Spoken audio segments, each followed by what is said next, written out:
Bapak Ibu semuanya, saya minta maaf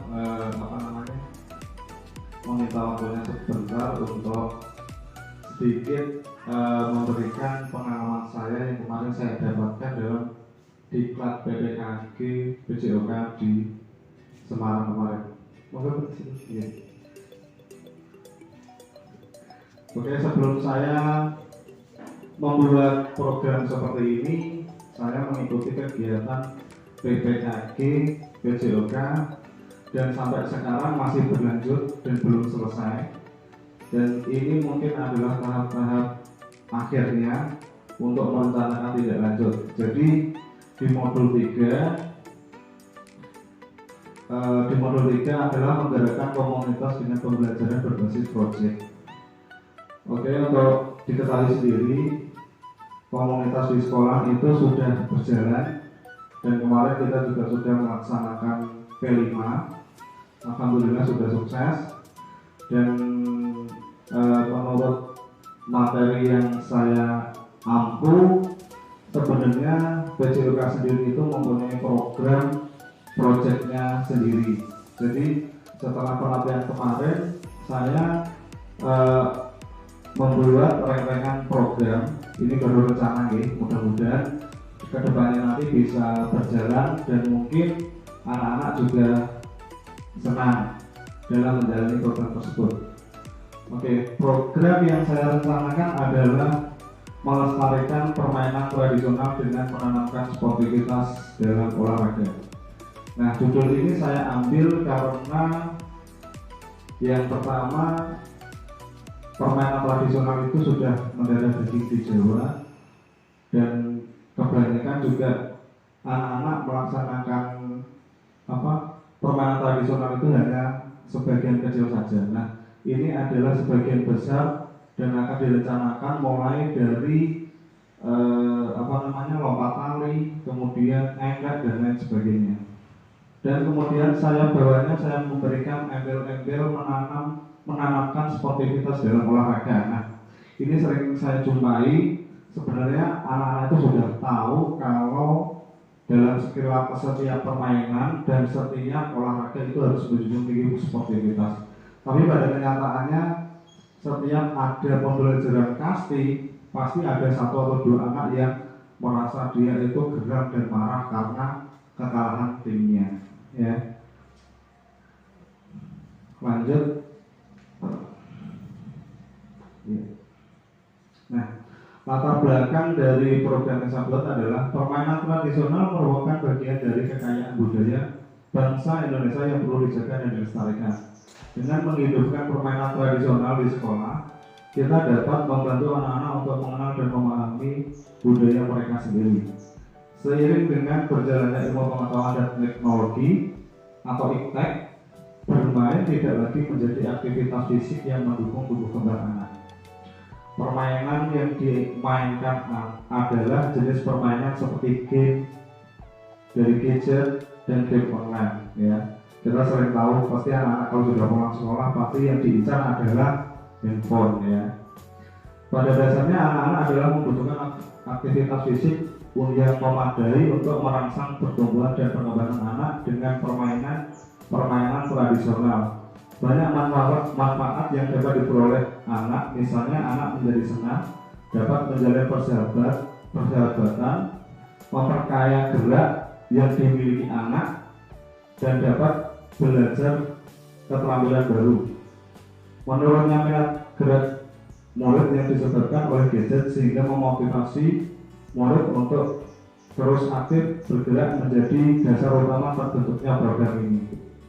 Nah, ini juga kenapa saya memberikan permainan tradisional ini supaya anak-anak setelah mendapatkan pelajaran dalam permainan tradisional di sekolah, sekiranya nanti kalau anak-anak pulang ke rumah dan kembali ke individunya masing-masing, dia dapat bermain tradisional dengan anak-anak yang baik. Jadi bukan tertanam kalau pulang sekolah bermain gadget seperti itu. Kemudian lanjutan. Nah, ini adalah beberapa penggagas supaya terbentuknya program ini. Ya, yang pertama adalah kurangnya pengetahuan anak tentang permainan tradisional. Yang kedua, kegemaran anak bermain gadget membuat anak kurang beraktivitas fisik. Yang ketiga adalah kurangnya interaksi sosial yang memungkinkan anak akan mengalami antisosial. Nah, kalau anak-anak sering bermain gadget, otomatis dia tidak bisa bersosialisasi dengan teman-teman yang lain. Ya. Kemudian tantangan di masa depan yang mengharuskan anak mampu berpikir kritis dalam menghadapi situasi lingkungan yang berbeda-beda. Kemudian lanjutnya, nah ini adalah tujuan proyek yang kedepannya nanti akan saya rancang dengan Bapak Ibu guru semuanya. Okay? Yang pertama adalah menjaga dan melestarikan kearifan lokal. Yang kedua, membangun karakter siswa. Yang ketiga, meningkatkan kesehatan fisik dan mental siswa. Dan yang keempat, menciptakan suasana yang menyenangkan di sekolah. Ini mungkin hampir sama dengan tujuan-tujuan proyek kelima. Kemudian yang lanjutnya adalah, nah ini adalah capaian kegiatan. Untuk capaian kegiatan sendiri ada 4. Yang pertama adalah pengenalan. Pengenalan itu sendiri terdiri dari aktivitas yang membantu murid dapat terlibat dengan topik. Aktivitas ini juga sebagai sarana asesmen awal, ya. Jadi ya mungkin pertama kita perlu perkenalan dulu dalam permainan tradisional, di mana nanti itu akan merubah pandangan anak-anak terhadap permainan tradisional sendiri. Dan itu bisa menjadi asesmen awal dalam menentukan minat anak-anak. Kemudian yang kedua adalah eksplorasi. Eksplorasi terdiri dari aktivitas murid mencari informasi terkait topik. Kemudian yang ketiga, proyek itu sendiri adalah aktivitas murid merancang dan membuat produk sebagai hasil belajar. Dan yang terakhir adalah akhir proyek, terdiri dari asesmen untuk mereview pengalaman mainnya untuk mencapai tujuan utama proyek. Nah, jadi akhir proyek itu hampir sama seperti merefleksi kegiatan ya. Kemudian yang lanjutnya adalah struktur program dan keterangan dalam KBS. KBS itu adalah komunitas belajar di sekolah. Yang pertama adalah jenis program. Program yang dibuat merupakan termasuk ke dalam program kokurikuler yang dapat menjadi sebuah upaya untuk semakin mendalami dan menghayati materi pembelajaran yang didapat melalui kegiatan intrakurikuler terutama dalam pelajaran PJOK. Nah, maksudnya ini adalah kegiatan ini bisa dilaksanakan di kelas sendiri atau bisa dimasukkan dalam ekstrakurikuler. Okay. Jadi tidak hanya kita mendalami dalam pelajaran di pagi hari, tapi sore harinya juga bisa dimanfaatkan. Kemudian sasaran program, mata lokomotif adalah mata yang utama adalah PJOK, mata yang terlibat adalah tematik. Kemudian kelasnya sendiri adalah ini awalnya saya membuat kelas 1, 2, dan 3 ya. Jadi nanti kalau ini sudah berjalan lancar bisa diterapkan di kelas yang lebih tinggi lagi. Kemudian dimensinya adalah kebinekaan global, tema kearifan lokal, dan topiknya adalah melestarikan permainan tradisional dengan menanamkan sportivitas dalam olahraga. Waktunya adalah 6 kali pertemuan. Kemudian pelaksanaannya sendiri, pelaksanaan ini akan dimulai pada awal semester 2, berarti adalah mungkin sekitar bulan Januari gitu, tahun depan gitu. Tahun 2023, 2024 setiap hari Sabtu seperti yang kita ketahui bahwa setiap hari Sabtu kelas 4, 5, dan 6 dijadwalkan mengikuti ekstrakurikuler sementara. Untuk kelas 1, 2, dan 3 tidak ada aktivitas yang sistematis. Program ini merupakan sebuah program yang sejalan dengan program kelima, di mana pada dokumen kokurikuler sekolah SDN Gedong Sari sudah menerapkan dimensi dan tema yang disepakati. Kemudian peran yang terlibat, yang pertama adalah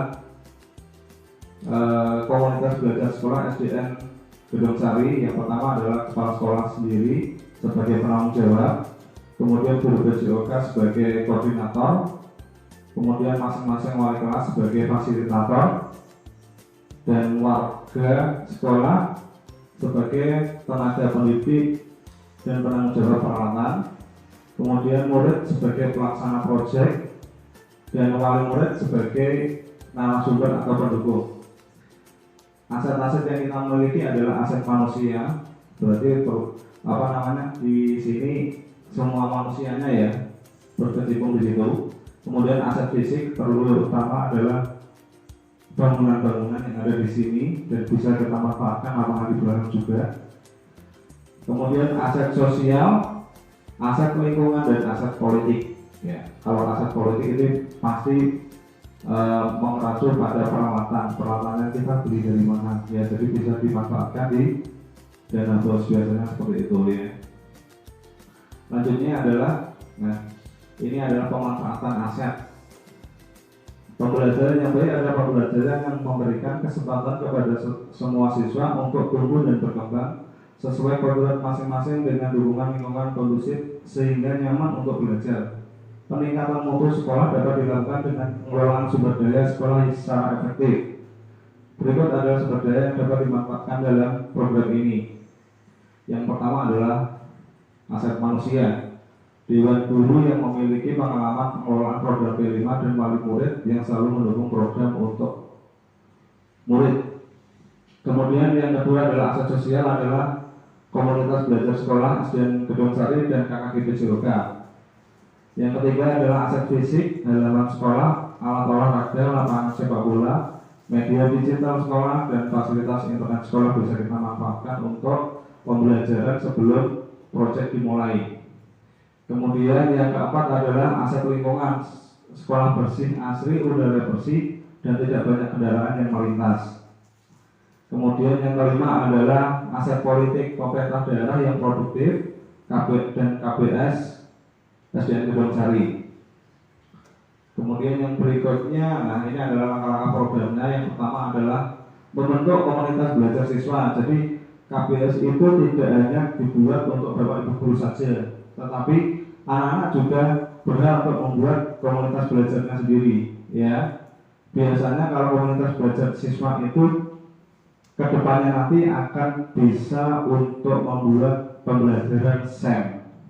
SEM itu adalah pembelajaran Sport Education Model. Ya, jadi Sport Education Model itu guru tidak menjadi pengarah, tetapi yang semua yang melaksanakan itu adalah murid-murid semua. Jadi ada pelatih, ada peserta, kemudian ada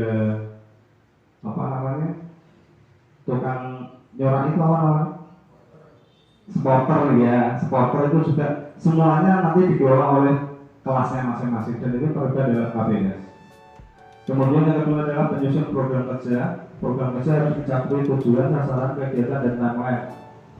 Dan yang ketiga adalah pembelajaran permainan tradisional. Guru memberikan materi tentang sejarah. Nah, ini harus anak-anak harus tahu dulu ya tentang peraturan. Biasanya mereka itu tahu tentang permainan tradisional, tetapi tidak tahu peraturannya seperti apa, poinnya apa, itu juga terkadang masih banyak yang belum tahu. Mungkin kelas 2 dan kelas 3 seandainya melaksanakan kasti pun itu dia tidak tahu poinnya berapa. Kalau sudah melempar terus kembali lagi itu tidak tahu poinnya.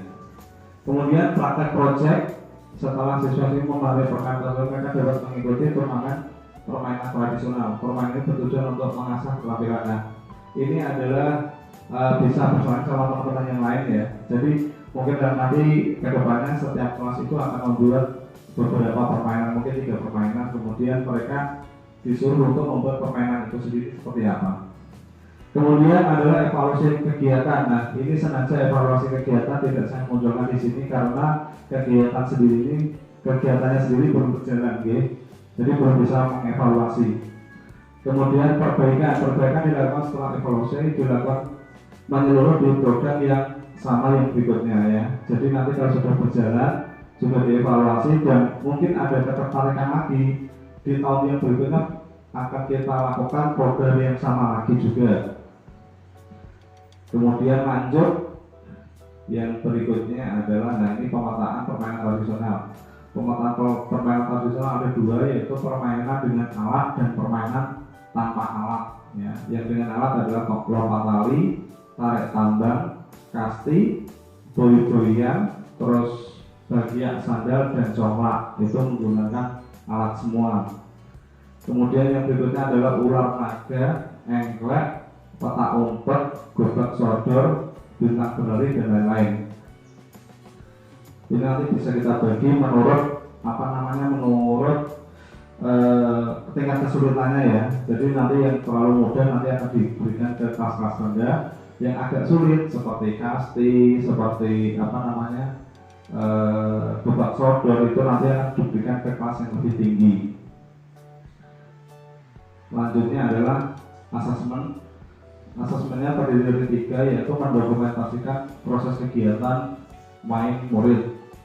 Dokumentasi berupa catatan, rekam proses foto ataupun video. Yang kedua, mencatat hasil pengamatan tentang kebiasaan bekerja sama dengan melakukan kegiatan dengan kelompok, melibatkan 2 atau lebih orang. Kemudian perkembangan kecerdasan sosial dan emosional murid, menyebutkan alasan dari pilihan atau keputusan dan perkembangan kemampuan motorik dan kemampuan biomotorik murid.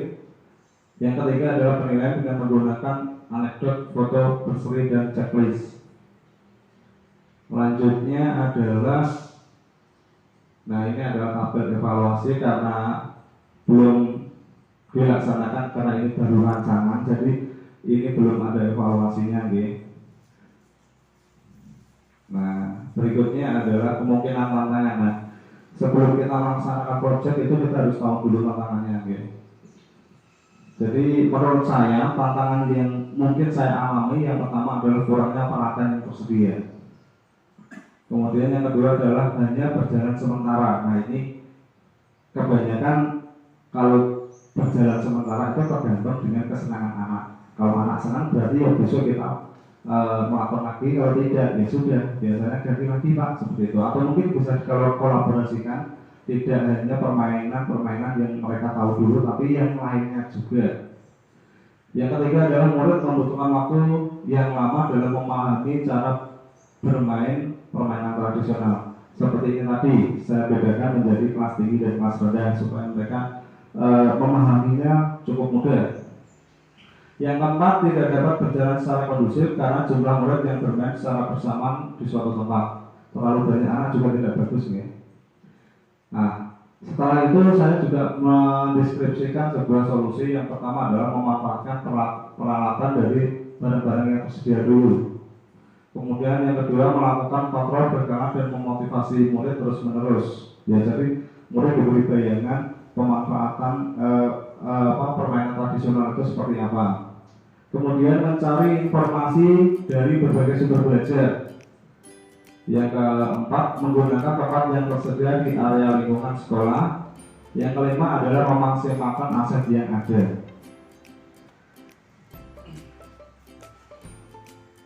Oke, terima kasih. Itulah sedikit beberapa proyek yang saya rencanakan, ya. Mudah-mudahan bisa berjalan dan mungkin kedepannya nanti anak-anak biar senang dengan kegiatan permainan tradisional, karena sudah lama sekali permainan tradisional juga yang dilaksanakan hanya itu saja, gitu. Jadi kita dibuat untuk yang bervariasi. Oke, untuk program sendiri, monggo kalau ada pertanyaan bisa nanti kita diskusikan bersama. Ada pertanyaan apa buat Bapak Ibu?